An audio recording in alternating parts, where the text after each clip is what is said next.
আমি যখন জাহাজে থাকি বিভিন্ন জিনিসপত্র আমার মাথায় ঘুরপাক খেতে থাকে। এখন আমার মনে হচ্ছে আচ্ছা, এই যে আমরা এখন অ্যাঙ্কারে আছি, আমরা একটা জায়গায় দাঁড়ানো, আপাতত কোনো অপারেশন নাই, এই অবস্থায় আমাদের জাহাজটার প্রত্যেক দিনের খরচ কত হয় এখন জানেন? আমি একটা অ্যাপ্রক্সিমেট হিসাব করছি, আপনাদেরকে বলি।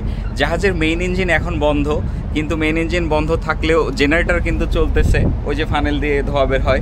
জেনারেটর চললে প্রত্যেক দিন আমাদের জাহাজে 6 টন জ্বালানি খরচ হয়, আর 6 টন তেলের দাম মোটামুটি আসে 5 লক্ষ টাকা মতো আশেপাশে। এছাড়াও আমাদের প্রত্যেকের স্যালারি আছে, তারপরে স্পেয়ার পার্টসের ব্যাপার আছে, খাবার খরচ ইত্যাদি বিভিন্ন আনুষঙ্গিক আরও ব্যয়, সব কিছু মিলিয়ে যদি আমি একটা রাফলি হিসাব করি তাহলে এটা আসে মোটামুটি 10 লক্ষ টাকা মতো। সুতরাং জাহাজ চলুক বা না চলুক, একটা জায়গায় থাকুক, যেটাই হোক না কেন, এটা একটা মিনিমাম কস্ট। তবে এই খরচগুলো যে শুধু জাহাজ মালিক দিচ্ছে তা না, এটা জাহাজ মালিক এবং চার্টারার যে জাহাজটা হায়ার করছে তাদের মধ্যে এগ্রিমেন্ট অনুযায়ী হয়। ওইটা আমি আরেক ভিডিওতে আপনাদেরকে বলবো। আপনাদের অনেকের মতো আমিও চিন্তা করি যে একটা জাহাজের পেছনে এত পরিমাণ মেনটেন্যান্স কস্ট, অপারেশনাল কস্ট, এরপরেও আসলে এন্ড অফ দ্য ডে কত টাকা প্রফিট থাকে।